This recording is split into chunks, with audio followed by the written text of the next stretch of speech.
Merci pour votre présence.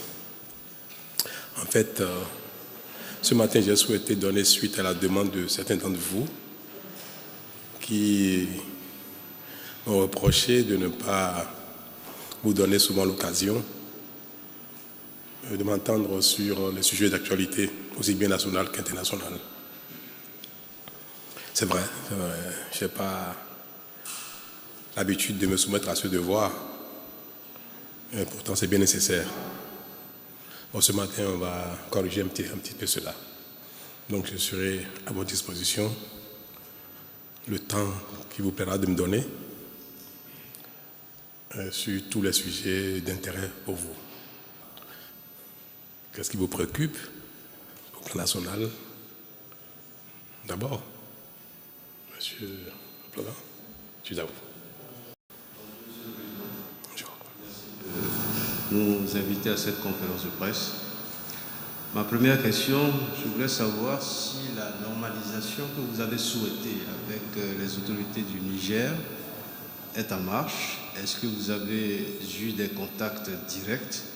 Est-ce que l'une des mesures symboliques ou majeures n'est pas d'ouvrir les frontières en dehors des sanctions économiques?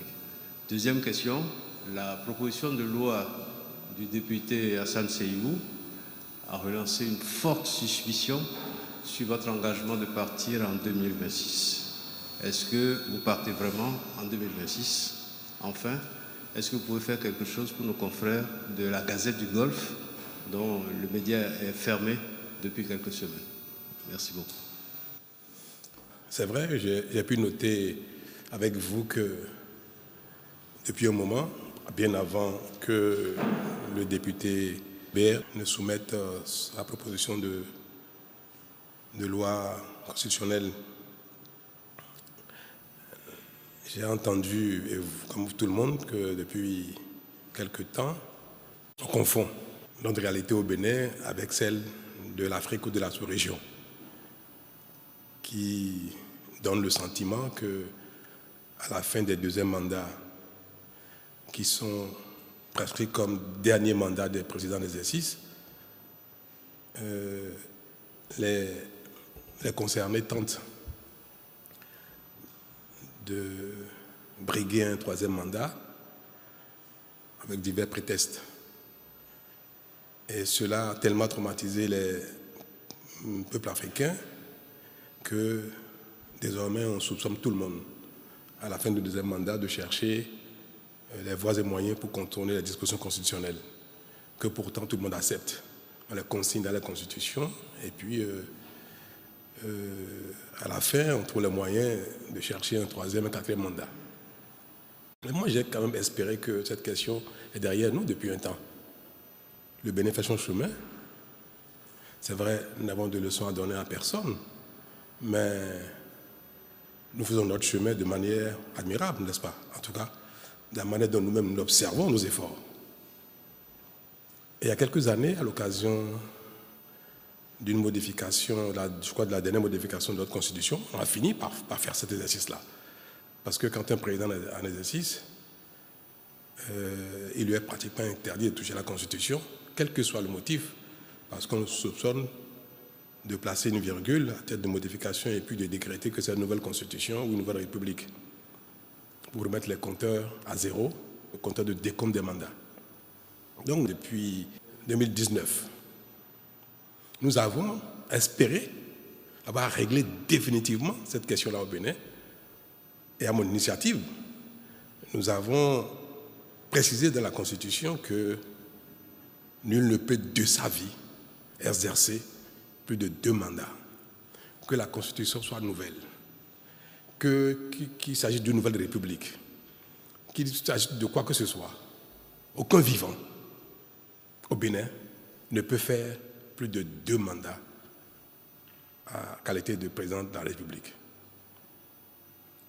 Et nous avons tous pensé qu'une fois que cela est inscrit dans notre Constitution, ou bien toutes les fois que cette phrase reviendra dans n'importe quelle Constitution, qu'elle soit nouvelle, qu'elle soit modifiée ou non, toutes les fois que cette phrase figurera dans la Constitution, il n'y aura plus aucune raison de soupçonner un président en exercice de vouloir faire un troisième mandat. C'était passé pour être acquis. Puis, la fin s'annonçant, on revient encore sur cette question, comme si cet acquis, cette phrase qui est dans la Constitution, comme si soit on s'apprête à l'évacuer, à le sortir de la Constitution, soit, même si elle demeure dans la Constitution, elle n'est plus suffisante pour nous apaiser sur cette question-là. C'est malheureux. Parce qu'en fait, ce sont les acteurs politiques qui agitent cela, juste pour se donner une raison d'exister, pour créer de la polémique, pour animer le débat politique avec un sujet qui en fait n'en est pas un. La question que vous me posez, M. Plogan, vous êtes journaliste. Et je vais commencer par vous répondre à partir de... Parce que moi j'ai lu le document en question, la proposition de loi en question, et je n'ai pas vu dans sa proposition de loi qu'il souhaite qu'on estire, qu'on sorte de la Constitution cette phrase-là, que nul ne peut de sa vie exercer plus de 2 mandats, de sa vie, qu'il s'agisse d'une nouvelle Constitution ou non. Mais tant que cette phrase demeure dans la Constitution, il n'y a aucune raison qu'on me soupçonne de vouloir faire comme tout le monde, comme ça se passe ailleurs.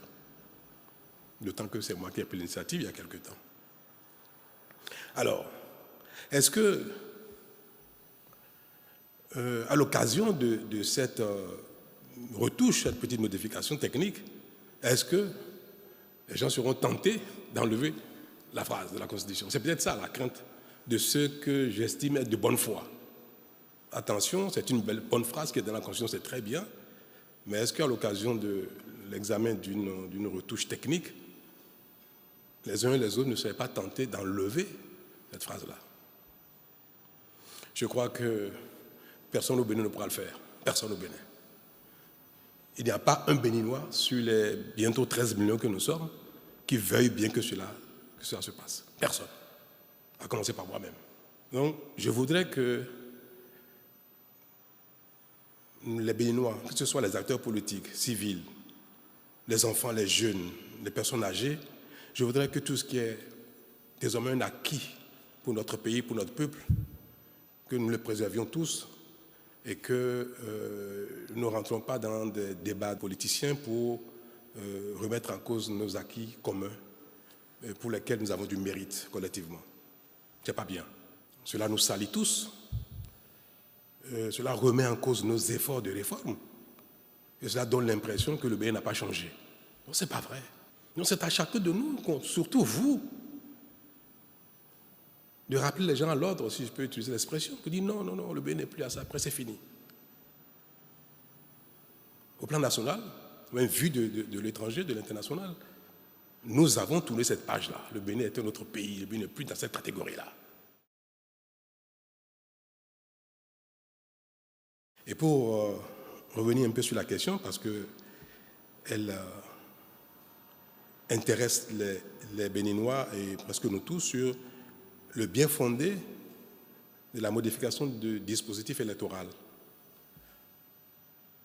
La Cour a demandé de faire une correction au code pour réparer une illégalité qui s'est introduite vraiment par erreur.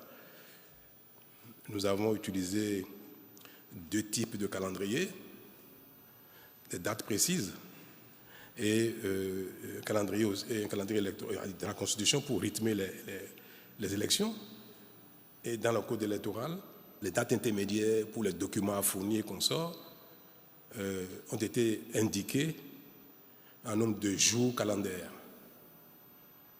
Cela a généré qu'en 2026, l'esprit de la Constitution a été donc pris à défaut par ces 2 différents modes de fixation des dates électorales. Et donc pour corriger cela, c'est très simple, il suffisait de modifier le nombre de jours séparant la date du scrutin de la date de dépôt de candidature pour les élections présidentielles. Mais avant de faire cette correction, il fallait répondre à une question. Est-ce que pour les élections présidentielles à venir, ce sont les députés et les maires actuels qui doivent délivrer les parrainages, ou plutôt les députés et les maires qui seront élus à la prochaine élection générale, qui vont parrainer les candidats à l'élection donc à venir. D'autant que les élections législatives et communales auront lieu en 2026, avant l'élection présidentielle. Je crois que les élections législatives, les élections générales auront lieu le 11 janvier 2026. Le 11 janvier 2026. L'élection présidentielle aura lieu, le premier tour, le 12 avril 2026.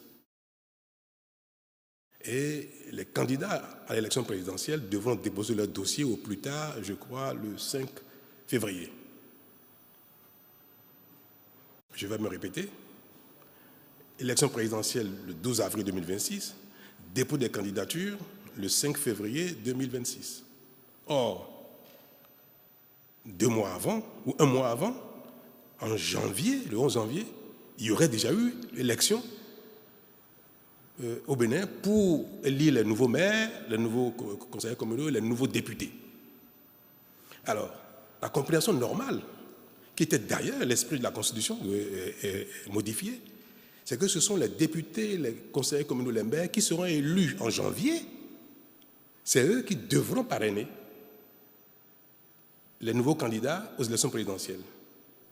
Puisqu'ils sont élus déjà 1 mois avant, ils vont délivrer les parrainages juste dans la foulée aux candidats pour les élections d'avril 2026. Mais comme je viens de vous dire, en utilisant 2 types de calendriers différents, il y a eu un chevauchement sur quelques jours, 2, 3, 4, 5 jours, je crois, chevauchement. Un chevauchement qui n'a pas été perçu en 2019 et que des citoyens ont perçu, ont saisi la Cour constitutionnelle qui a dit, c'est vrai, c'est pertinent, il y a 4-5 jours qui posent un problème. La Cour constitutionnelle a invité les parlementaires à faire cette correction technique. Pour la faire, comme je viens de vous dire, il faut bien dire attention. Est-ce qu'il faut faire la correction de sorte à ce que ce ne soit plus les nouveaux députés, les maires qui seront élus, qui parrainent, tel que c'était prévu, ou bien que ce soit les anciens qui ont été en mandat législatif ou communal jusqu'en janvier, que ce soit eux qui parrainent. Théoriquement, la question ne se pose pas. Vous savez tous très bien qu'en politique, ce qui est évident pour le peuple n'est pas acquis pour les acteurs politiques. Et moi, je sais très bien que ce soit parmi les élus partisans qui sont de ma majorité actuelle, ou que ce soit les élus de l'opposition, je sais très bien, ça m'est revenu, que les acteurs politiques souhaitent presque tous que ce soit ceux qui sont en exercice qui parrainent. En matière politique, il ne faut pas que ça étonne. Vous savez que les acteurs politiques ont une mission d'intérêt national, mais ils ont des ambitions individuelles. L'ambition politique est personnelle, même si c'est pour servir une cause nationale. Donc, au petit défaut technique, on remet en cause le consensus qu'il y avait en 2019. Et aujourd'hui, il faut répondre à la question pour pouvoir faire la correction. Parce que si les députés au Parlement ne corrigent pas dans le sens attendu, c'est-à-dire corriger ce que la Cour a demandé, mais préserver le fait que ce sera les nouveaux députés élus en janvier 2026 et les nouveaux maires qui seront élus en janvier 2026, ce sera ceux-là seulement qui devraient parrainer les candidats d'avril 2026. S'ils font la correction ainsi, c'est parfait. Mais comme il semble bien que dans leur ensemble, presque tous, sauf quelques-uns, ils souhaitent corriger, parce que la correction est possible dans les deux sens, ils souhaitent corriger de sorte que ce soit eux qui parrainent. Même si en février, en avril, leur mandat aurait pris fin et que Ceux qui seraient candidats à leur propre élection, certains seraient réélus et d'autres ne le seraient plus. Il n'y a aucun pays au monde, vous savez, au Bénin, on ne peut pas espérer penser que tous les députés actuels seront réélus en janvier 2026. Ou que tous les maires, les conseillers communaux, les maires d'aujourd'hui seront réélus en 2026. Mais ce qu'ils veulent faire, ils veulent faire en sorte que, après l'élection 2026, de janvier, les concernant, même ceux qui auraient déjà perdu leur mandat politique, ceux pour qui on n'aurait pas voté, que ceux-là parrainent encore les candidats aux élections présidentielles de 2 mois après. Et j'ai dit, si on fait ça, ce n'est pas bien. Ce serait contraire à l'esprit de la Constitution, ce serait même contraire à la volonté du peuple qui a retiré son mandat politique à un député ou à un maire et qui donc ne peut pas entendre le voir continuer d'être dans le processus pour parrainer les candidats à l'élection présidentielle. Et j'ai dit aux députés, que ce soit du Bloc républicain, de l'Union progressiste ou des démocrates, quand je les ai reçus, dans un débat technique, je leur ai dit attention. Vous devez corriger de sorte à ce que ce soit les nouveaux élus qui parrainent. Mais si vous voulez faire autrement, et que vous qui êtes en exercice, vous souhaitez parrainer, alors là, il faut modifier l'ordre des élections.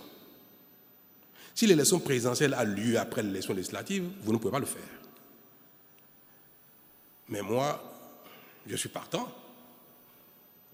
Et c'est vous que la Cour a prié de modifier techniquement l'erreur matérielle. Je vous en prie, si vous voulez parrainer, moi ça ne me gêne pas. Je ne vais pas aller contre. Parce que je sais qu'en politique, à un moment donné, les intérêts des acteurs comptent.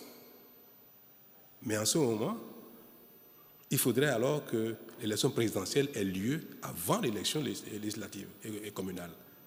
En effet, si l'élection présidentielle a lieu avant, au moment où il serait en train de parrainer, il n'aurait pas encore été jugé par le peuple, il n'aurait pas encore subi le choix du peuple, il n'y aura pas encore eu l'élection législative. Ils auront la légalité, la légitimité politique pour parrainer les candidats.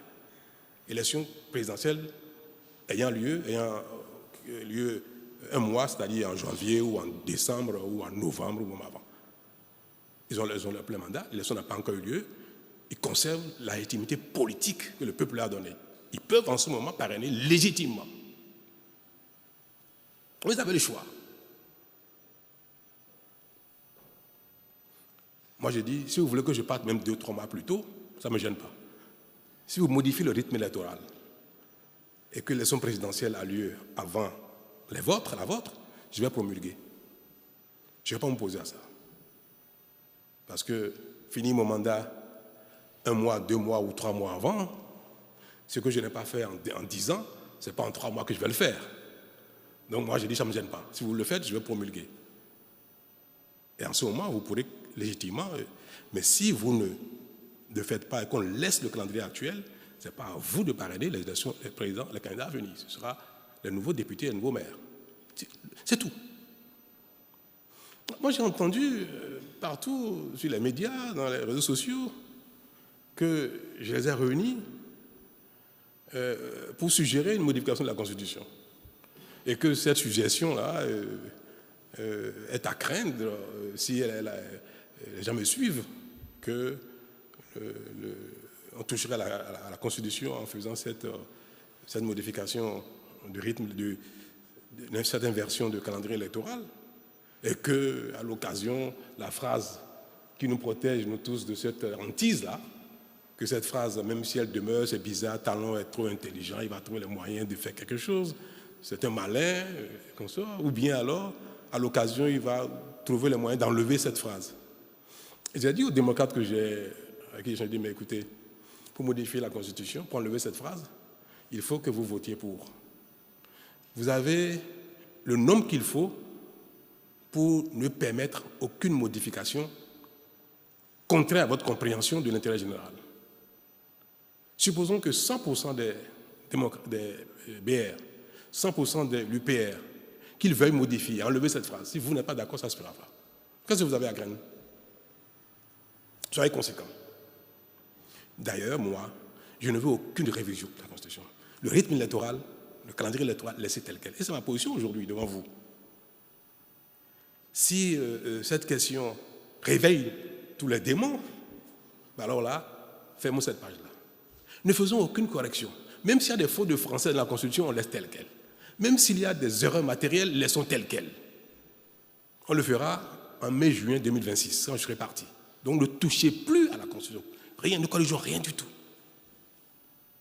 Mais, dans ces conditions, si on laisse le calendrier électoral tel quel, veuillez alors faire la correction telle que tout le monde l'entend pour que l'élection présidentielle qui aura lieu en avril soit parrainée par les nouveaux maires, les nouveaux députés. Ceux d'entre vous qui seraient réélus, ils vont parrainer. Ceux d'entre vous qui ne seraient pas réélus, ce ne sera pas le cas. On me dit non, oui, mais au moment où on va parrainer, les députés, les maires, tous n'auraient pas encore passé service. Certes, l'élection a eu lieu, certains ne sont plus députés, certains ne sont plus maires, mais tant qu'ils n'ont pas passé service, ils peuvent continuer d'assumer la fonction politique. Je dis, mais c'est vrai, mais ce n'est pas sain, ce n'est pas éthique.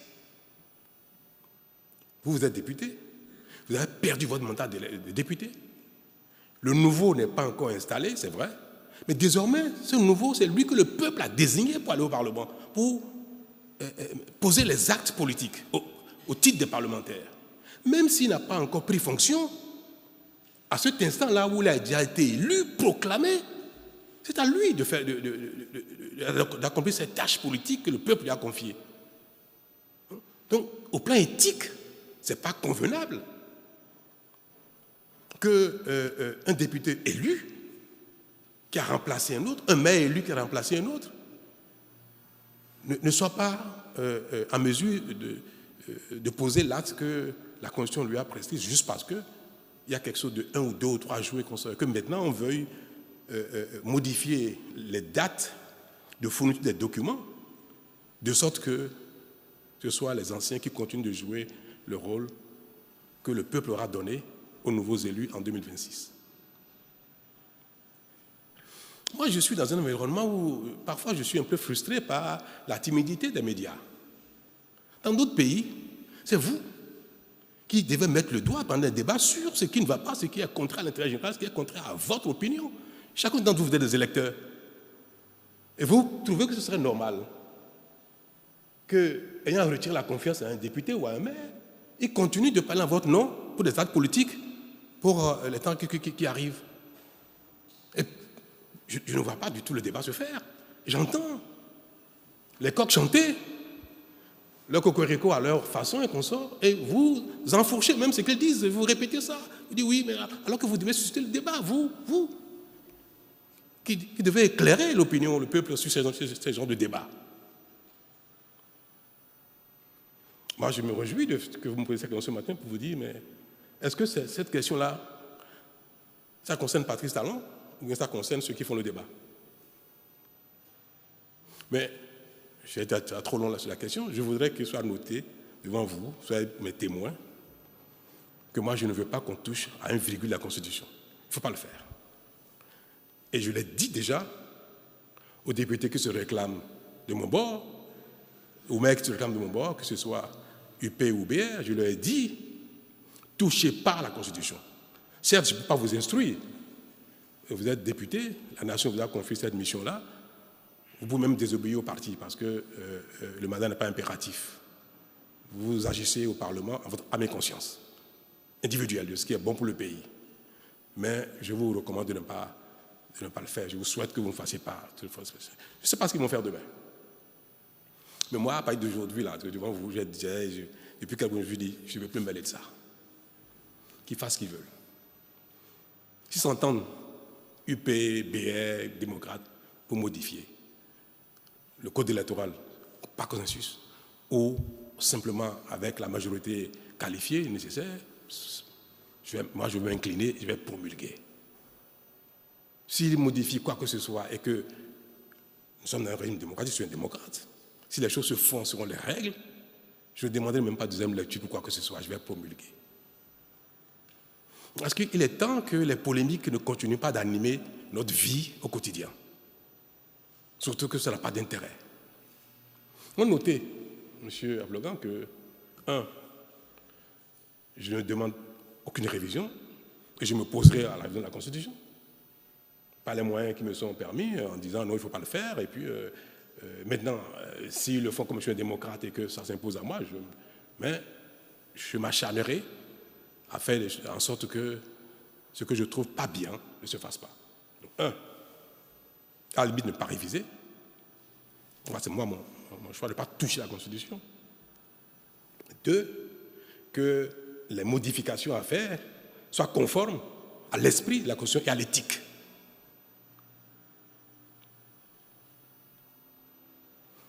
C'est mon souhait. Mais je ne suis pas, moi, parti dans le peuple béninois.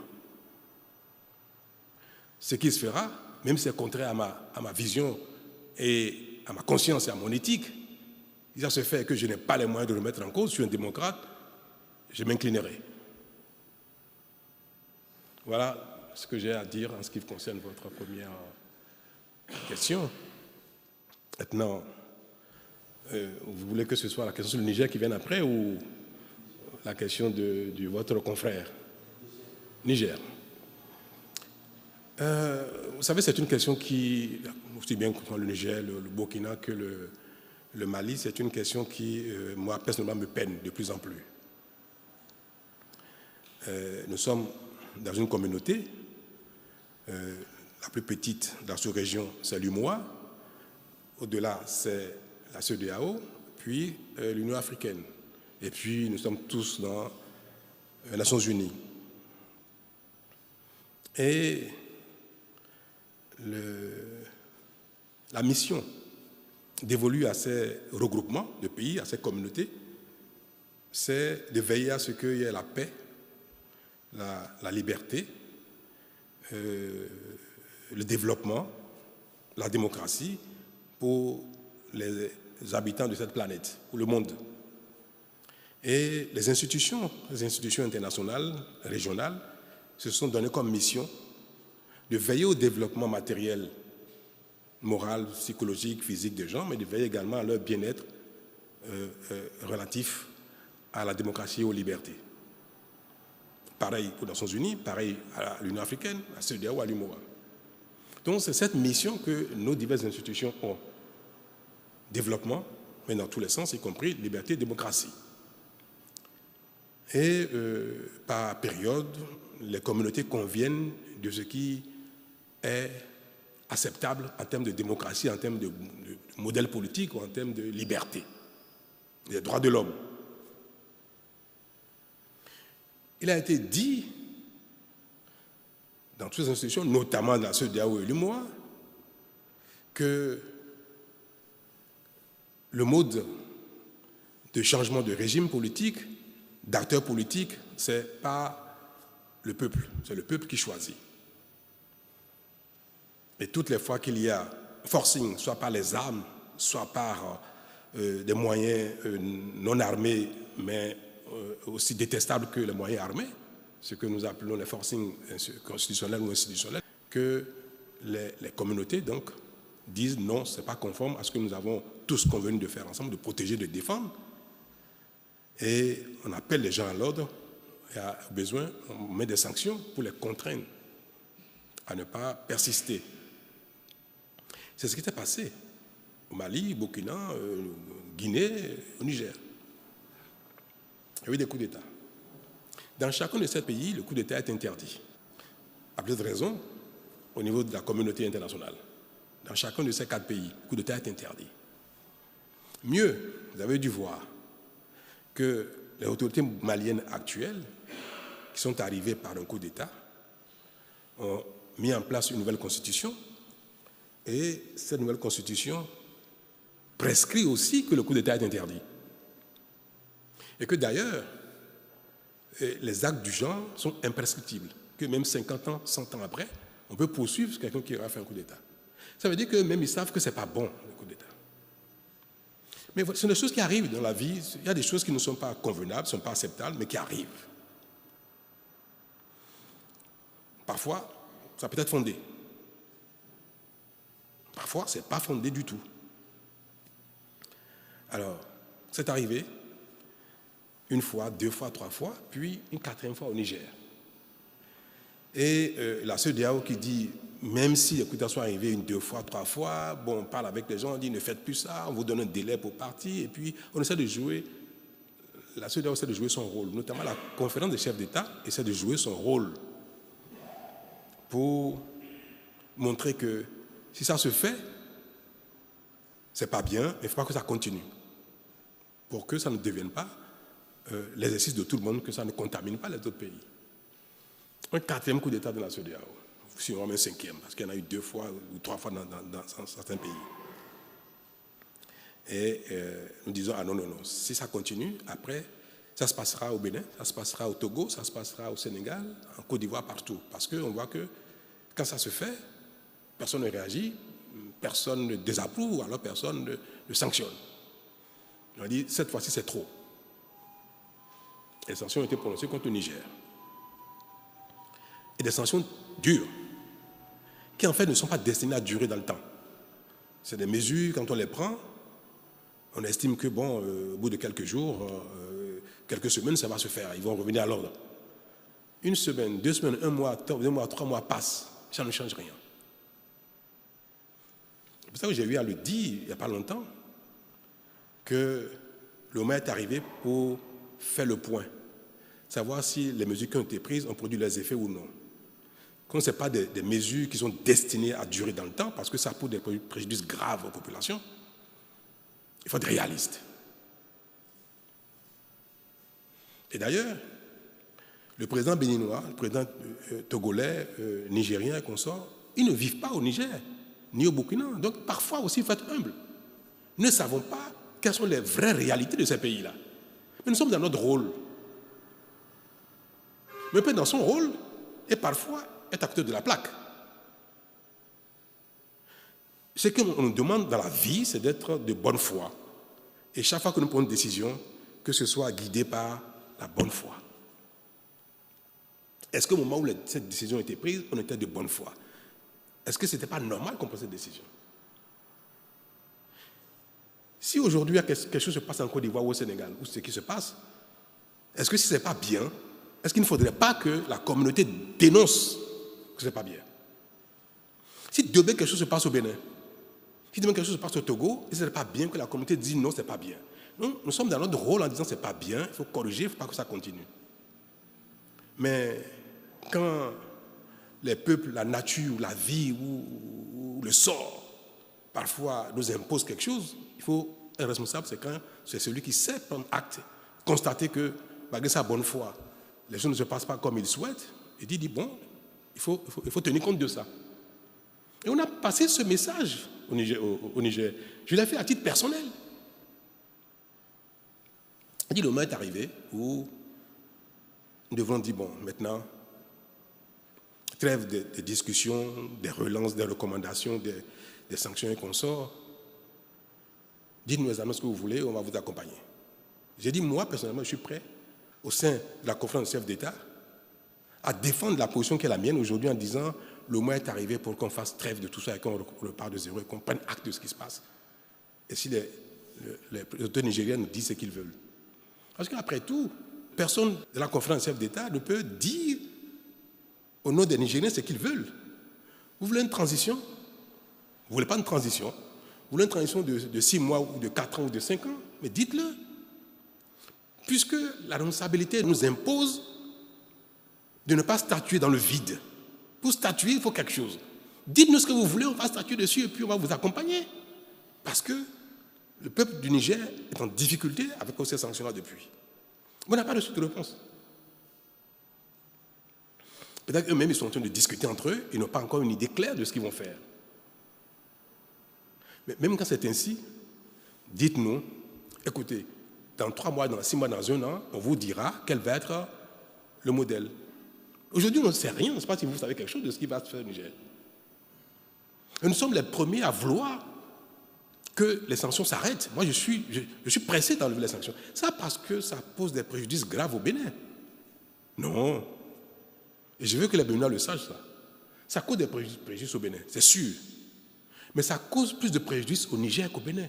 Nos frères nigériens souffrent plus que nous de ce qui se passe. Et ce sont nos frères et sœurs. Donc il est temps pour nous de lever ces mesures-là qui n'étaient pas destinées à durer.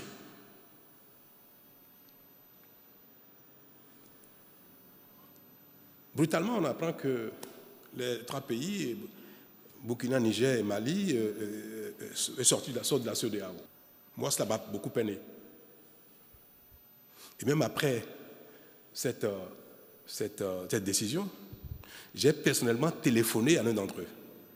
J'ai parlé au téléphone avec un des 3 présidents. À un moment donné, il faut tout dire. Et je lui ai dit, c'est pas bien. Les peuples ne nous ont pas élus pour les diviser.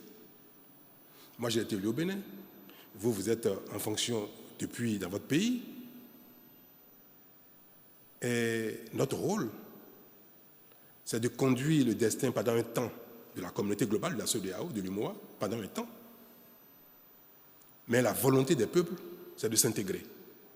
Il n'y a pas de conflit entre le peuple du Bénin et le peuple du Niger. Il n'y a pas de conflit entre le peuple du Bénin et le peuple du Burkina ni du Mali. Et c'est vrai, il n'y a aucun problème entre les peuples de la communauté, le mois de la CEDEAO. Aucun problème. C'est au niveau des organes de la CEDEAO. La CEDEAO des peuples n'est pas en difficulté. Il n'y a aucun problème dans la CEDEAO des peuples. C'est au niveau de la conférence des chefs d'État, au niveau de la commission de la CEDEAO aussi bien de l'UMOA qu'il y a un problème. Parce que ceux-là sont en charge de veiller au respect des règles par notamment les autorités de ces pays-là. La conférence des chefs d'État de l'UMOA, de la CEDEAO, le conseil des ministres de la CEDEAO de l'UMOA, la commission de la CEDEAO, la commission de l'UMOA sont en charge de veiller au respect des règles par les autorités de ces pays-là. Et personne n'a dit que le peuple burkinabé, nigérien ou malien ou guinéen a fait quelque chose de contraire aux règles. Non. C'est au niveau des responsables. Donc, s'il y a un problème au niveau des responsables, et que leurs homologues, leurs pairs, ont constaté, on dit non, c'est pas bien, c'est pas conforme aux règles. Ne faites plus ça. Si on ne s'entend pas que ça génère un conflit entre nous, des heurts même entre nous, des bagarres entre nous, ce n'est pas l'affaire des peuples. Donc, si même ces conflits, ces différends persistent, il ne faut pas que ça aboutisse à la division des peuples. Moi, je conçois que les présidents du Niger, du Burkina disent à un moment donné, on suspend notre participation aux organes de ces institutions-là. Ça se comprendrait. Mais dire que je veux détacher le peuple burkinabé, malien, nigérien du peuple béninois, togolais, sénégalais, qu'on soit, le problème, c'est pas entre les peuples. Or, ces décisions qu'ils ont prises sont des décisions qui séparent les peuples. Et ça, c'est pas normal. Et c'est pour ça que moi, celui à qui j'ai parlé, j'ai dit, ça allait trop loin. Nous allons trop loin là. Il faut qu'on se revoie et qu'on dise, bon allez, quoi qu'il se passe, quel que soit ce qui s'est passé à la terre, on arrête tout et puis on préserve l'essentiel qui est la communauté des peuples. Ce qui est reproché aux uns aux autres, ce qui se fait, les sanctions, tout ce qui se passe, est mineur par rapport à l'intérêt des peuples, à la communauté des peuples, c'est mineur. Donc il faut regarder ce qui est important, ce qui est majeur, à un moment donné, et laisser tomber ce qui n'est pas plus important que l'intérêt des peuples. Donc ma position aujourd'hui, et si j'ai l'occasion de l'exprimer au sein de la conférence des chefs d'État, je le dirai, c'est qu'il faut tout laisser tomber. Que veulent les Maliens? C'est OK. Que veulent les Burkinabés? C'est OK. Que veulent les Nigériens? C'est OK pour que cette décision de séparer les peuples n'aille pas plus loin que l'intention ou que la déclaration. On peut le dire, revenir. Moi, c'est ma position, c'est mon souhait, et c'est ce que je dirais haut et fort partout. Dire que pour arriver à la division des peuples, s'il faut arriver à la division des peuples, alors là, non. Donc ça va bien au-delà du cas du Niger, ça concerne tous les 3 pays qui aujourd'hui, je ne dis pas les pays, les responsables des pays qui sont en mal avec les responsables des autres membres de ces organes-là, parce que ce n'est pas contre les peuples qu'ils ont un problème, c'est entre nous. Moi, Patrice Talon, dans mon mandat qui est en cours au Bénin, je voudrais bien que les autorités béninoises m'accompagnent dans cette démarche, que le peuple béninois m'accompagne dans cette démarche pour dire qu'il faut revenir à la case départ et laisser tout tomber pour préserver la CEDEAO des peuples, préserver l'UMOA des peuples qui ne sont pas en conflit, au contraire, qui ne demandent qu'à vivre ensemble. Et que, quel que soit ce qui s'est passé, qui a tort ou qui a raison, cela importe peu désormais. C'est ça ma position. Et je voudrais que les autorités nigériennes, burkinabées et maliennes m'entendent. Et je pense que ma position ne manquerait pas d'être partagée par les autres chefs d'État pour qu'on fasse la paix dans les organes pour préserver la paix entre les peuples. Et je ne peux pas évoquer ça sans parler du Sénégal. On observe aujourd'hui que le Sénégal aussi est en difficulté. Et ce qu'on observe au Sénégal qui est regrettable est de nature aujourd'hui à nous interpeller sur le rôle des communautés auxquelles nous appartenons. Est-ce que la CEDEAO ou l'UMOA, cette fois-ci, doit condamner ou non? Est-ce qu'elle doit condamner ou non? Quand on condamne, on dit qu'il ne faut pas condamner. Quand on sanctionne, on dit qu'il ne faut pas sanctionner. Il faut faire quoi? On va dire oui, mais si vous avez condamné ici, vous devez condamner là. D'accord, on l'a fait. Après le Mali, la Guinée, le Burkina, on l'a fait. On dit bon, 1, 2 fois. Vous savez que le Burkina n'a pas été sanctionné du tout. Mais le Niger, oui, parce qu'on a dit à un moment donné, trop c'est trop. Ce trop c'est trop là continue. Il y a encore un trop qui vient dessus. Il faut faire quoi? Est-ce que la CEDEAO doit condamner? Dire non, ce n'est pas admissible. Non, revenir en arrière. Non, si ce n'est pas fait, voilà les sanctions. On va dire, mais il n'a pas vu ce qui passe au Niger. On l'a fait au Niger. Voilà là où c'est en train de nous amener. Donc, moi, je suis perdu un peu. Je suis perdu.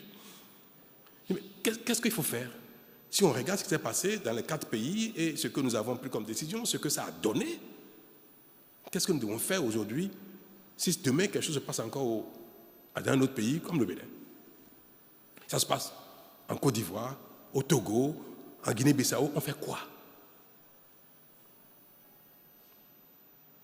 Et c'est là aussi que j'interpelle les médias, j'interpelle le peuple, nos peuples, pour dire, mais parfois, dites-nous ce qu'il faut faire. Moi, j'ai entendu mes populations majoritairement dire qu'il ne faut pas sanctionner le Niger. Parce que c'est les frères et sœurs qui vont souffrir. Et j'ai dit, oui, d'accord. Mais moi, dans mon rôle, je ne peux pas faire ce que vous me demandez. Parce que la plupart des Béninois n'étaient pas d'accord pour les sanctions. Contre la plupart. J'ai fait quoi? Je dis, dans mon rôle, je dis non, vous n'êtes pas d'accord, certes. Mais pour l'intérêt de nos peuples, l'intérêt des peuples nigériens, il faut faire quelque chose. Il ne faut pas laisser comme ça, il faut sanctionner. On a vu ce que ça a donné. On est en train de voir que est-ce qu'on n'a pas eu tort d'être allé jusque-là. Quand ça se passe ailleurs, on fait quoi? Est-ce que désormais nous devons considérer que les problèmes politiques, les problèmes de démocratie, de liberté, de droits de l'homme et consorts, dans les pays de la communauté, ce n'est pas l'affaire de la communauté? Peut-être que nous devons finir par en arriver là. Si demain il y a un coup d'État ici ou là, il y a mise en cause des droits humains, remise en cause des droits fondamentaux autant que politiques et consorts, qu'il y a un coup d'État ici et là, peut-être qu'à l'avenir on devrait dire ça relève de la souveraineté exclusive des pays et que la CEDEAO ou l'UMOA ne doivent pas se prononcer là-dessus. Peut-être. Donc moi j'aimerais bien que, si je pouvais faire un référendum, je le ferais pour demander aux uns aux autres, aux intellectuels, à la masse, aux acteurs politiques, est-ce que le Bénin doit plaider au niveau de ces institutions, au niveau de ces communautés, pour qu'on enlève de nos missions, on enlève des prérogatives des institutions ce fait d'être le garant de la démocratie, le garant des libertés, le garant des droits fondamentaux. C'est le fait d'être garant qui amène les positions que nous adoptons et qui causent ces problèmes-là et qui sont décriés à un moment donné. Est-ce que, je vous pose la question, vous qui êtes dans la masse, qui relayez les opinions des uns des autres, est-ce qu'il ne faudrait pas qu'à l'avenir, aux prochaines réunions de la CEDEAO de l'UEMOA, que le Bénin dise, il faut enlever de nos missions le fait d'être garant de la démocratie. Le fait que la CEDEAO doit être garante des libertés et des droits fondamentaux. Moi, c'est à cela que je voudrais que mon peuple m'éclaire, que la classe politique m'éclaire pour savoir quelle position je dois défendre prochainement dans les réunions. Mais si on dit non, il faut qu'on continue d'être garant, mais être garant, c'est veiller à ce que ça ne se passe pas.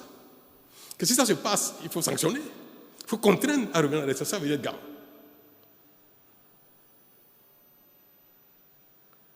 Alors si quelqu'un veut me conseiller dans la salle, je veux bien. Merci. Est-ce qu'aujourd'hui, il y a beaucoup de tumultes dans la sous-région et est-ce qu'il ne faut pas refonder les instances sous-régionales et pour aller, parce que même l'intégration n'a pas abouti, ne serait-ce que par voie terrestre aujourd'hui, un Béninois qui va au Togo, au Ghana, est obligé d'accomplir des formalités qui, en principe, il ne devrait pas accomplir. Est-ce qu'il n'y a pas, vous êtes encore en mission, est-ce qu'il faut, vous êtes réformateur, est-ce que vous ne pouvez pas prendre l'initiative d'aller à la refonte, à refonder, impulser une refonte au sein de la communauté? Et puisque j'ai le micro, je voudrais... Vous allez continuer. La question elle est très importante. Et je pensais à quelque chose quand vous parliez, je voudrais bien que vous veuillez que je vous donne ma position là-dessus. Nous avons un idéal, l'intégration des peuples, sur tous les plans, économique, social, monétaire, tout ça. L'intégration la plus aboutie, après on saute les frontières, tout ça, et puis libre circulation des personnes et des biens. C'est notre idéal qui a été fixé. Mais au départ, l'ayant fixé, on savait très bien que ça ne se fait pas du jour au lendemain. On le savait très bien. Quand la CEDEAO a été créée, personne n'avait l'illusion que dès la signature, dès la ratification par les pays, que le lendemain, l'intégration allait atteindre sa forme maximum. On le savait très bien. Le temps est passé. 20 ans, 30 ans, 40 ans derrière nous. Mais là où nous sommes arrivés, ce n'est pas satisfaisant. On n'est pas allé très loin par rapport à ce qu'on aurait pu faire en tant d'années, en tant de décennies. C'est ça le constat. C'est que le temps qui est passé est long. Nous n'avons pas fait grand-chose. On a fait de petites choses quand même. L'UEMOA est la communauté financière et économique la plus enviée de toute l'Afrique. La CEDEAO, pas moins. Vous savez que même les pays comme le Maroc ont demandé à intégrer la CEDEAO. Certains sont sortis, sont revenus. Parce que nous faisons de tout petits pas, mais pas de grands pas. On ne peut pas dire que c'est un échec. On va dire qu'on n'a pas fait assez. L'Union européenne a mis du temps pour arriver là où ils sont aujourd'hui. Donc, tout ce qui... Même entre deux personnes qui s'aiment, très amoureux, si vous découvrez coup de fou, vous mariez le lendemain, ça peut mal se passer. Il y a un temps pour aller dans l'union, pour que l'union soit totale. Je voudrais donc vous dire ça, qu'on ne peut pas dire que c'est un échec, que la volonté d'être en communauté économique est un échec parce qu'on n'a pas fait de grands pas. Mais est-ce que pour autant, parce que nous n'avons pas avancé autant qu'on aurait pu, est-ce que pour autant, il faut se retirer? Il faut casser ça. Est-ce que l'idéal ne vaut toujours pas? Pour moi, l'idéal vaut toujours. C'est parce que les responsables que nous sommes aujourd'hui, nous n'avons pas réussi, nous n'avons pas réformé, que peut-être ceux qui vont nous remplacer ne le feraient pas. Il ne faut pas que les responsables d'aujourd'hui à cause de leur insuffisance de résultats, cassent ce que leurs aînés ont construit, sachant que chaque génération doit faire son effort pour que l'intégration aboutisse totalement. Donc il n'est pas question de casser il n'est même pas question de remettre en cause l'idéal qui est noble et qui se justifie. L'idéal se justifie. C'est parce qu'ils n'ont pas réussi à aller le plus loin possible. Et c'est ce que je disais même à celui que j'ai appelé au sein du chef d'État dont je vais parler. Je lui ai dit, nous sommes de passage.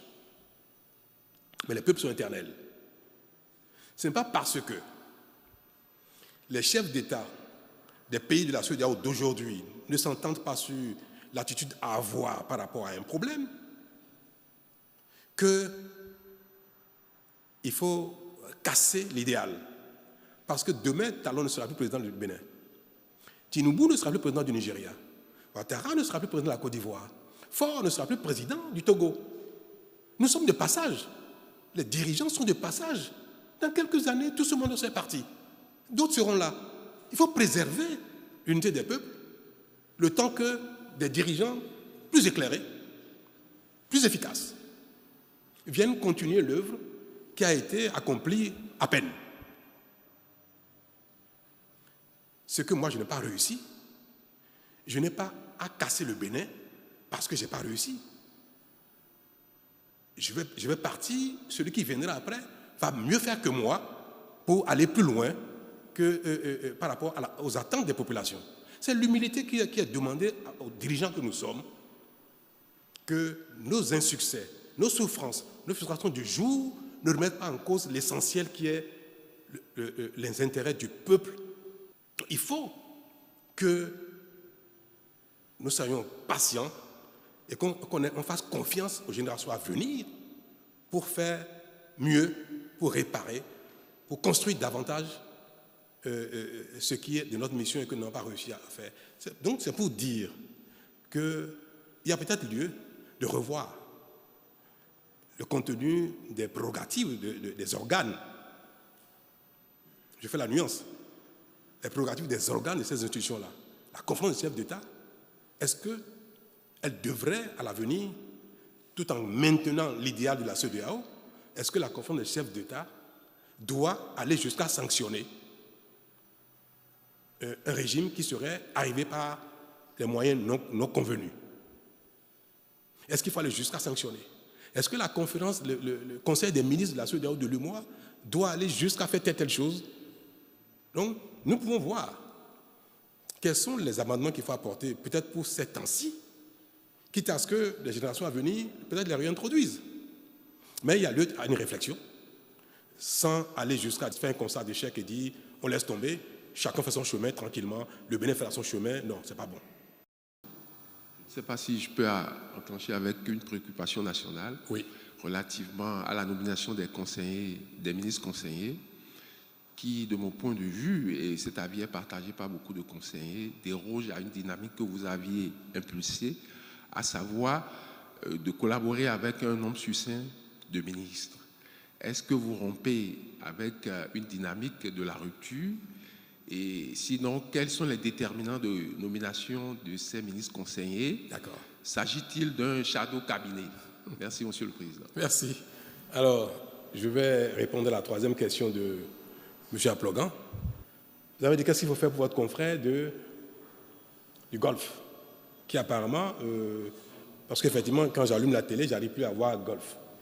Et je peine aussi, pour certaines peines aussi à ne plus voir, parce que nous avons une pluralité de médias et c'est très bien que ça continue ainsi. Mais je ne suis pas patron de la HAC. Je sais qu'il y a eu des manquements à la déontologie. Je me suis renseigné, que je ne suis pas indifférent à ce qui se passe. Je me suis renseigné et j'ai eu l'information de ce que des manquements à la déontologie ont amené la HAC à prononcer des sanctions contre ce média. Je sais aussi, j'ai vu qu'ils ont saisi la Cour constitutionnelle, mais je ne sais pas s'ils ont fait les recours, aussi à la Cour suprême ou ailleurs, je ne sais pas. Je ne sais pas quelles sont les démarches qui sont en cours pour que la sanction tombe. Mais les voies de recours existent. Donc ce n'est pas au président de la République de remettre en cause la décision de la HAC. Ce n'est pas dans mon rôle, je ne le ferai jamais. Mais je pense que j'espère que votre confrère va exercer les moyens de recours dont il dispose pour que cela se règle assez vite. Mais sinon, s'il y a des voies de grâce, je ne sais pas, je ne connais pas de détails, peut-être que ça peut être aussi une voie pour régler ce problème-là. Mais je note que c'est malheureux que depuis un temps, ce média n'est plus là, soit plus accessible aux téléspectateurs que nous sommes. Je vais espérer que ça ne va pas durer plus longtemps que ce qui se fait actuellement. Vous l'avez tous entendu, que j'ai proposé au Conseil des ministres qu'il a adopté de créer un collège des ministres conseillers. Depuis mon premier mandat et durant ce second-ci, vous avez dû constater que parfois nous faisons appel à des compétences non politiques pour conduire l'action du gouvernement. Le pays a besoin de deux choses pour bien fonctionner. Que la vision soit claire. Et la vision est définie par les élus qui exposent à leur population ce qu'ils comptent faire, comment ils voient les choses, et ceux-ci leur accordent leur confiance. Et que ce soit au niveau local, au niveau national parlementaire ou au niveau de l'exécutif, le politique détermine la vision et même la programmation de l'action exécutive. Et la mise en œuvre requiert parfois des compétences qui ne sont pas politiques. Vous pouvez avoir besoin de certaines compétences dans le domaine de la santé, dans le domaine de la défense de la sécurité, dans le domaine du numérique, et parfois ces compétences n'ont pas du tout de chapeau politique. Parce que l'idéal serait que les acteurs politiques disposent des compétences qu'il faut à tous les niveaux. Mais je ne pense pas qu'il y ait un pays au monde où tous les acteurs politiques ont toutes les compétences dans tous les domaines. Et même un pays, ça se complète. Ceux qui ont une vocation politique, ceux qui n'en ont pas du tout, mais chacun a son rôle au plan pratique dans le pays. Pour un pays à construire, à bâtir, l'exigence de compétences est très élevée, plus que les pays développés. Un ministre de la Santé en France, aux États-Unis, n'a pas besoin d'être un expert en la matière autant qu'un ministre de la Santé au Bénin. Parce que tout est à construire. Là-bas, il y a une structure administrative, une superstructure qui existe, qui fonctionne bien, qui a fait ses preuves, et un ministre peut s'appuyer sur tellement de compétences, parfois pour arbitrer ou parfois pour prendre des décisions. Ici, parfois et souvent d'ailleurs, les ministres sont appelés à aller dans les détails et à faire des arbitrages même de base. Et c'est pareil, c'est pas seulement au Bénin, c'est dans tous les pays en développement où tout est à construire. Il y a des détails que vous prenez un ministre américain de quelque chose qui ne sait pas de quoi il s'agit, parce que ça a été fait il y a assez longtemps et ça devient un acquis, la question ne se pose plus. C'est pareil dans le domaine de l'électricité. Quels sont les choix technologiques qu'il faut faire en matière d'énergie? Et parfois, un ministre est amené à arbitrer. S'il n'est pas un expert, il peut se planter. Donc, nous avons besoin que les politiques qui sont doublées de casquettes techniques ou pas doublées de casquettes techniques puissent conduire l'action gouvernementale, les exécutifs, avec ceux qui ont des compétences, mais qui n'ont pas le chapeau politique. Et c'est bien pour ça qu'il y a eu quelques frustrations depuis ces deux mandats qui sont en cours, parce qu'il y a des fonctions qui ont été confiées à des gens qui n'ont pas du tout de chapeau politique. Alors que ce n'est pas eux qui ont œuvré à conquérir le pouvoir. Ce n'est pas eux qui répondent devant l'opinion. Donc quelqu'un met en œuvre une stratégie sans avoir le devoir de reddition de compte devant le peuple. Alors, j'ai toujours pensé qu'il faut qu'on trouve un moyen de compenser un peu cela. C'est cela qui a été décidé récemment, où nous avons dit que, au-delà de l'action de certains ministres, même que ce sont politiques, qui ont la tête dans le guidon au quotidien, qui sont tellement submergés que parfois, ils n'ont pas le recul qu'il faut pour apprécier leur propre action par rapport aux attentes des populations, par rapport à la vision ou par rapport même à l'avenir. Donc il serait bien que les ministres soient doublés de personnalités, de compétences, mais ayant un chapeau politique. Des gens qui n'ont pas la tête dans le guidon et qui ont une vision plus holistique, plus globale, ont une vision, une profondeur plus accrue que celui qui a la tête dans le guidon pour accompagner, corriger et définir même avec celui-ci ce qu'il faut faire. Dans la tâche, je le vois bien. Moi, parfois, je n'arrive pas, je n'ai pas le temps de m'occuper des questions politiques. Et ça me pose des préjudices. Parce qu'il y a tellement à faire que je n'ai pas l'occasion d'avoir les contacts, les discussions, les débats techniques qu'il faut avec les politiques pour corriger mon action. Il est impératif que ceux qui ont la tête dans le guidon aient aussi à leur côté des conseillers, à leur côté des gens qui portent la vision, qui connaissent les réalités du terrain, qui peuvent apporter les recommandations qu'il faut, relayer à ceux-ci ce qui est plus pertinent pour ajuster les choix et même faire le suivi de l'action gouvernementale sans avoir la tête dans le guidon. C'est ce qui a conduit à la mise en place de ce collège qui, pour le moment, on n'a pas encore pourvu aux diverses fonctions qui sont prévues là-dedans, mais ceux qui y seront les guides et faire le suivi de ceux qui sont en tête dans le guidon au quotidien. Voilà l'esprit. Mais ce sont les partis politiques qui devront pourvoir à ces nominations-là parce que c'est l'action politique qu'on voudrait remettre au centre des choses pour déterminer, conduire, définir et faire le suivi de l'action exécutive. Merci.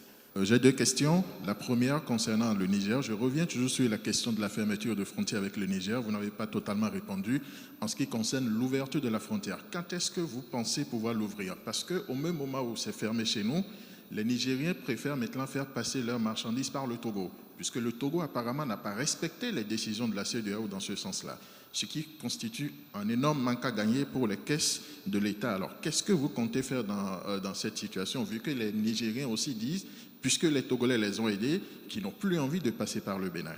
Ma deuxième question sera purement politique, à l'intérieur politique béninoise. Vous avez, au cours d'une interview accordée à nos confrères de la presse de l'ORTB, parlé de votre ami Olivier Bokor quant à sa candidature, les mouvements qui s'observaient sur le terrain. On remarque cette fois-ci qu'il y a des groupes qui se créent pour un autre de vos conseillers, Johannes Dayan, sans oublier aussi le ministre des Finances qui a des ambitions. Est-ce que vous ne serez pas dans l'embarras de choix pour choisir votre successeur? Comment vous comptez vous y prendre? Merci, Monsieur le Président. Quel conseil vous me donneriez, vous, sur le Niger? Vous avez dit tout à l'heure qu'il y a un pays qui n'a pas respecté les recommandations de la CEDEAO et de l'UMOA, n'est-ce pas? Et que donc les frontières ne sont pas fermées. Quel est le conseil que vous me donnez en tant que citoyen béninois? Est-ce que le Bénin devrait aussi ne pas respecter les prescriptions de sa communauté, de l'UMOA ou de la CEDEAO? Quel est votre conseil? Moi, j'ai plus beaucoup de peine pour voir ce qui se passe au Niger, au Bénin. Il y a beaucoup d'acteurs économiques béninois qui souffrent de ça. Le peuple nigérien souffre beaucoup de cela. Chaque jour, chaque matin, ma prière est que ça se règle, qu'on trouve au sein de la communauté une solution rapide. Parce que nous subissons, nous aussi. Alors, donnez-moi votre conseil. Et je ne dirais pas que je vais vous suivre, mais je tiendrai compte de ça. Quel est votre conseil? Monsieur le Président, moi je suis à Parakou, où il y a beaucoup de transporteurs qui souffrent de cette situation. Donc pour moi, avec l'inefficacité de cette décision, vu que tout passe par le Togo, l'idéal serait peut-être de prendre langue avec les autorités nigériennes et d'ouvrir les frontières pour permettre aux Béninois, parce qu'il y a beaucoup de Béninois qui souffrent, vous venez de le dire, il faut aussi que nous aussi on arrive à... Quel est votre conseil? Je vous ai dit tout à l'heure que j'ai pris langue, non? Que je parle avec eux, non? Je vous ai dit ça. Mais aujourd'hui, la CEDEAO et l'UMOA n'ont pas encore décidé de lever les sanctions. L'UMOA n'a pas décidé, la CEDEAO n'a pas décidé. Nous subissons des préjudices graves, nous aussi. Alors, votre conseil, c'est que le Bénin, également, ne respecte pas non, je n'ai pas les dit décisions. C'est de voir les Les intérêts du Bénin aussi. Quels sont les intérêts du Bénin dans ces conditions?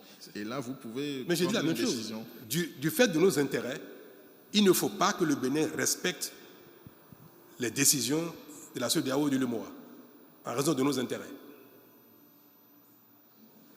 Ah, vous n'avez pas dit ça? D'accord. Vous voyez, oui, monsieur Sounoubou.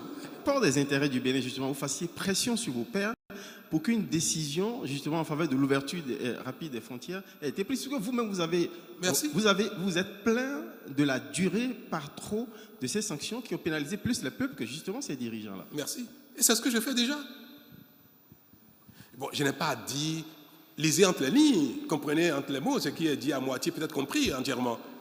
Mais je n'ai pas à vous dire là, qui suis-je, moi, pour faire pression sur les présidents des autres pays et le dire que je fais pression sur les présidents, que je plaide. J'ai tout à l'heure le mot plaider. J'ai utilisé le mot plaider, et c'est mon rôle ça. Je n'ai pas les moyens de faire pression sur qui que ce soit, mais je peux plaider. C'est ce que je fais déjà d'ailleurs. Et je vais espérer, je l'ai dit tout à l'heure, lisez ça entre les lignes, il a dit que j'espère que ça va se faire très vite, qu'on va prendre une décision. Mais le Bénin n'est plus du genre à ne pas respecter, même à l'intérieur de notre pays. Si chacun de vous, chacun doit, au gré de son intérêt, ne pas respecter les règles de la communauté béninoise, est-ce que ce serait bien? Vous voulez que moi je vous dise que le Bénin ne respectera pas, en cause de ses intérêts, les prescriptions de notre communauté commune? Alors demain vous me direz, Monsieur le Président, à cause de mes intérêts, moi, en raison de mes intérêts propres, je ne veux plus respecter une telle disposition, une telle règle du Bénin. Et vous aurez raison, puisque moi j'ai donné l'exemple. Mais moi, je parle Togo, je parle le président du Togo. Le Bénin parle Togo. Chacun fait ce qu'il veut. Je ne sais pas. Peut-être que le Togo respecte, je ne sais pas. C'est vous qui avez dit que le Togo ne respecte pas. Moi, je ne sais pas. Pour moi, le Togo respecte. La deuxième question, c'était quoi déjà? Oh, mon Dieu. Est-ce qu'on peut prendre le temps de travailler pour le pays et de parler de cette question au moment opportun? Je l'ai dit il n'y a pas longtemps. Que le moment viendra où cela va être un débat. Comme je l'ai dit, je pense que le délai raisonnable, c'est environ 6 mois avant. Alors que mes amis, mes collaborateurs, mes proches veulent être candidats, c'est légitime. Que la plupart d'entre vous ici veuillent être candidats, c'est légitime. Mais au moment opportun, je ferai le choix de celui que je vais soutenir, celui pour qui je vais voter, en regardant l'intérêt de mon pays, mon intérêt en tant que citoyen. Je dis une chose, notez-le bien, moi j'ai besoin que personne assume mes arrières. Personne. Je ne veux pas d'un candidat qui me sera loyal. Il faut que le candidat, le bon pour nous tous, c'est ce candidat qui va être le meilleur pour le Bénin. Qui va être loyal au Bénin et non à Patrice Talon. Moi je n'ai pas besoin que quelqu'un assume mes arrières. Mes arrières, c'est que le Bénin se porte bien, que, en tant que citoyen béninois, que j'ai du plaisir à constater que mon pays se développe et que si jamais j'ai fait quelque chose ou les miens ont fait quelque chose dont tu dois rendre compte, qu'on le fasse parce que c'est comme ça qu'on va construire le Bénin. Donc, qu'il s'appelle Pierre ou pas que ce soit mon frère et consort, je verrai au moment opportun, si c'est lui qui est le plus indiqué pour le Bénin, c'est tout. Alors, ne faites pas de soucis pour moi. Merci. Donc là, Mabalo, Eden TV. Monsieur le Président de la République, une question d'ordre social. Social parce que nous avons tous suivi que plusieurs agents de l'État ont été mis à la retraite d'office. Et parmi eux, il y en a qui ont même connu des accidents cardiovasculaires. Je ne sais pas si vous avez entendu parler de ça. Certainement, Monsieur le Président. Alors, quels sont les critères qui ont prévalu au choix des agents qui ont été mis d'office à la retraite? Est-ce qu'on a pensé à leur avenir? Est-ce que ce n'est pas une décision qui crée un problème sérieux dans la République? Je vous remercie. En fait, le problème qui se pose, c'est quoi? C'est un problème de revenus, non? Est-ce que ce n'est pas surtout ça? Parce que j'ai entendu, je regarde les médias, je lis beaucoup, tout ce qui se dit. J'ai noté que mes concitoyens, beaucoup sur les médias disent, mais comment on peut, quand on va à la retraite, on prend le temps de le préparer? Comment du jour au lendemain, quelqu'un perd son salaire et devient un pensionnaire de l'État? C'est-à-dire, au lieu de tuer son salaire, il touche une pension qui n'est jamais égale au salaire. Donc, il y a une perte de revenus brutale. C'est bien cela. Mais j'espère au moins que tout le monde comprend que la pension sera payée immédiatement. Mais que malheureusement, la pension n'est jamais égale au salaire qu'on a jusqu'à la veille de son départ. Donc il y a un différentiel qui constitue une chute de revenus pour celui qui va aller brutalement sans y être préparé. Donc, je vais d'abord répondre à la question primordiale, celle qui concerne la chute de revenus, avant de parler de critères dont vous avez parlé. Est-ce que vous avez lu le décret? Quelqu'un a lu ici le décret qui organise les mises à la retraite d'office? Je crois que c'est sur le site du gouvernement. Nous avons besoin de construire notre pays tous ensemble. Je viendrai sur les critères. Mais c'est bien que quand on évoque les dommages, les préjudices qui naissent d'une situation, qu'on restitue les choses exactement telles qu'elles sont. Quand vous avez parlé, celui qui va vous écouter ne va pas comprendre que pendant 1 an, il n'y a aucune perte de revenus. Ce n'est pas seulement 1 an, c'est 2 ans. Donc vous n'avez pas bien lu. Vous n'avez pas bien lu. Et c'est ça votre rôle en principe. Vous devez bien lire, comprendre, avant de remuer les cendres et puis interpeller les uns les autres. Je ne donne pas de leçons, mais je note que chacun, parce que c'est bien de critiquer, mais c'est aussi bien de faire la critique juste. Pendant 2 ans, il n'y a pas de perte de revenus.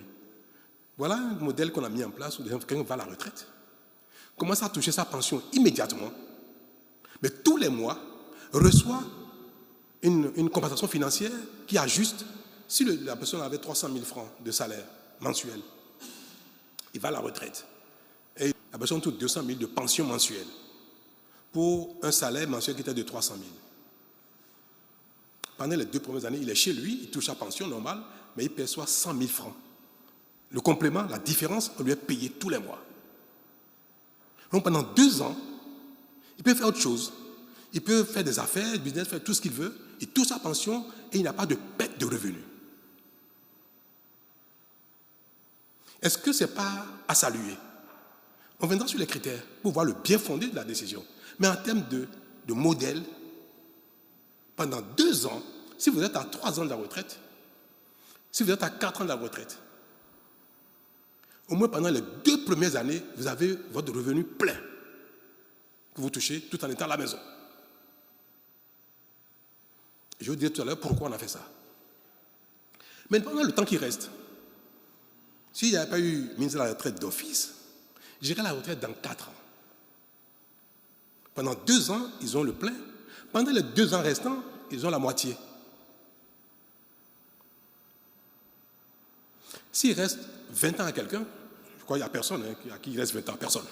Je caricature. Je prends l'exemple où quelqu'un, pendant 20 ans, il lui reste 20 ans pour la retraite normale. Si pendant 2 ans, il touche le revenu plein, les 18 années qui restent, il va toucher la moitié des frais de revenus plus sa pension. Du perte de revenus plus sa pension. Mais c'est extraordinaire. Pour autant que la mise à la retraite soit pertinente. Mais en termes financiers, moi je n'ai vu dans aucun pays un État faire ça. Quand même, la mise à la retraite d'office n'est pas que ce que le Bénin a inventé. C'est pour vous dire, chers amis, que tous ceux qui sont concernés auront un traitement particulier de sorte que personne n'ait une chute de revenus, une baisse de revenus pendant les 2 ans qui vont suivre la mise à la retraite d'office. Personne. Tout le monde va toucher son plein revenu en complément, c'est-à-dire de sorte que la pension soit complétée par une prime qui rétablit ses revenus.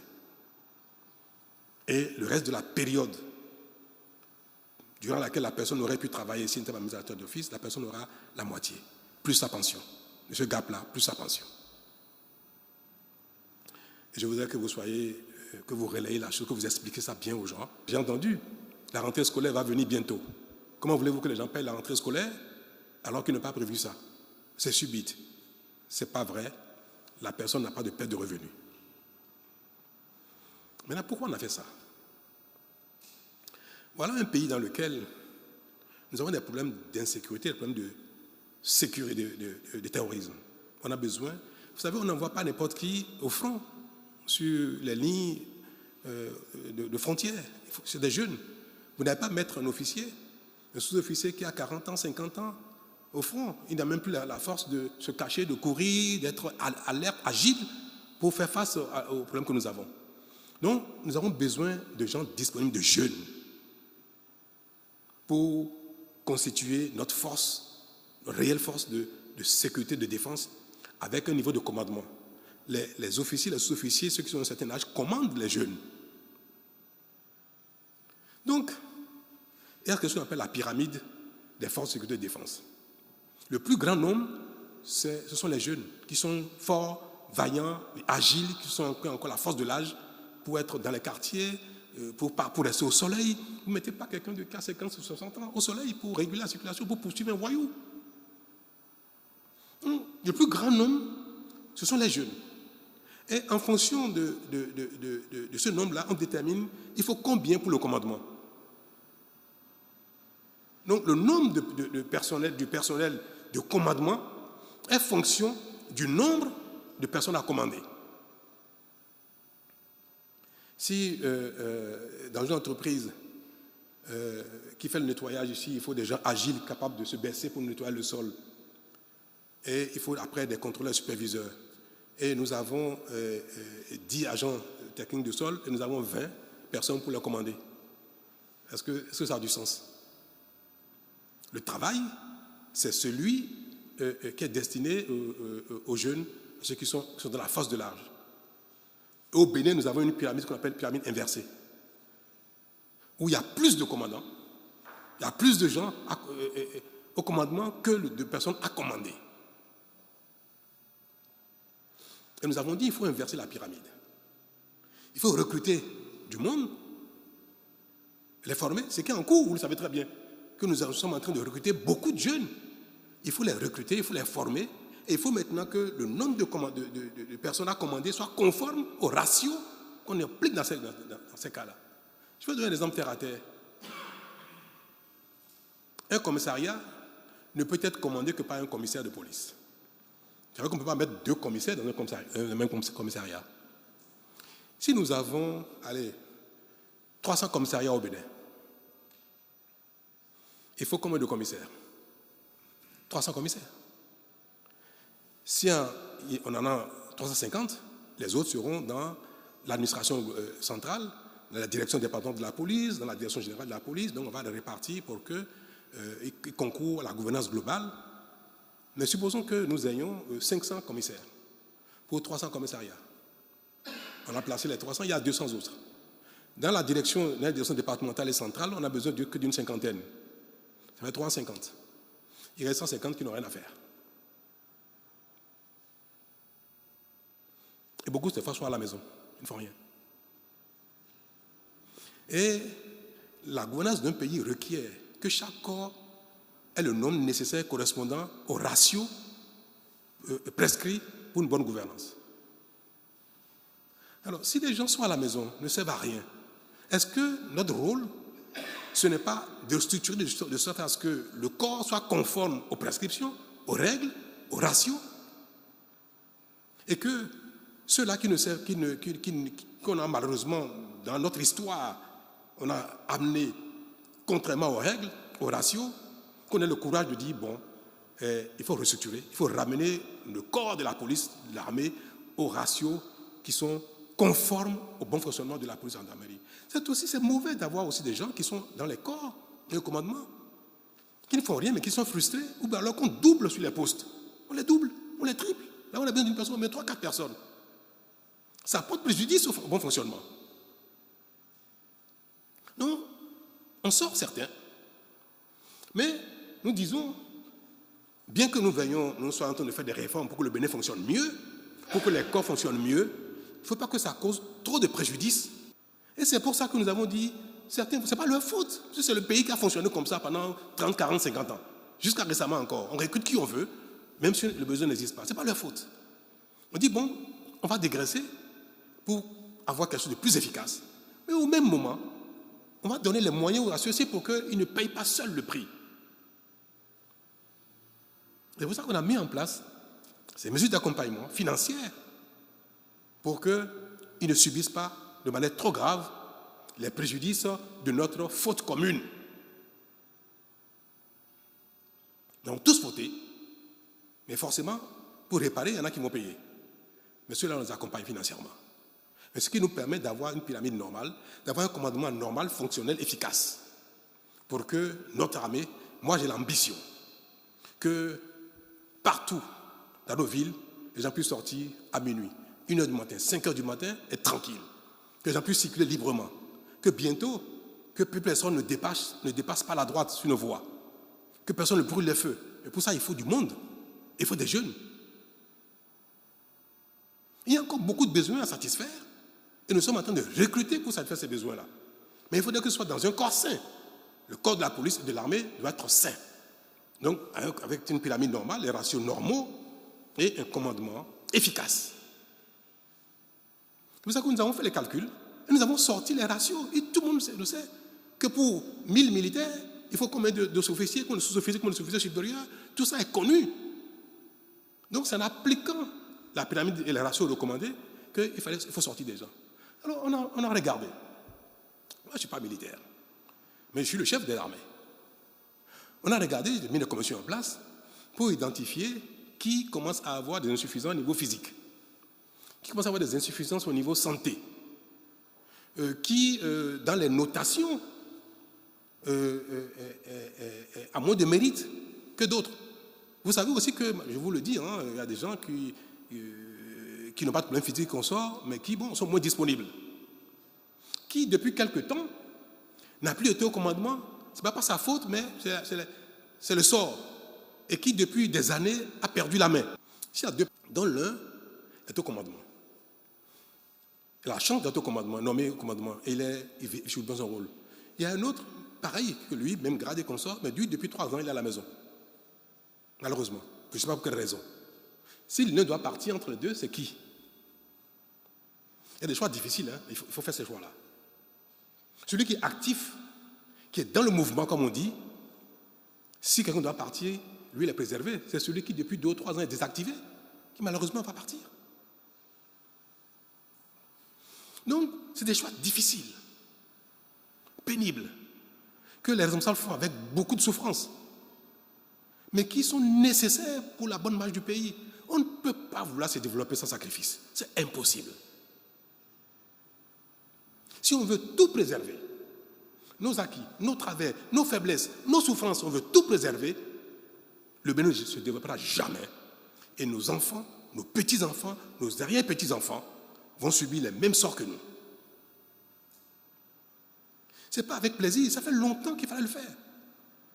Ce n'est pas un plaisir pour moi de dépenser l'argent de l'État pour payer des gens à la maison. Ce n'est pas un plaisir pour moi d'envoyer des pères de famille à la retraite d'office parce que je sais très bien que celui qui va à la retraite, c'est comme s'il était en déchéance. Même si ce n'est pas le cas. Aucun dirigeant ne peut faire ces choses-là avec plaisir. Ça n'existe pas. Tout le monde veut plaire. Moi qui suis ici, j'aime plaire aussi, j'aime plaire. Je voudrais plaire à tout le monde. Je voudrais plaire à mes concitoyens, aux uns aux autres. Que quand je passe, on dit, oh, il est gentil, il est beau, il est ceci, il est ceci, on va m'embrasser, on va me dire merci, comme ça. J'aimerais pas que quand je passe, on me dise, regardez-moi ce méchant-là. J'aimerais pas ça. Je ne suis pas maso. Qui n'est pas sensible à l'amour des autres? Qui n'est pas sensible à ça?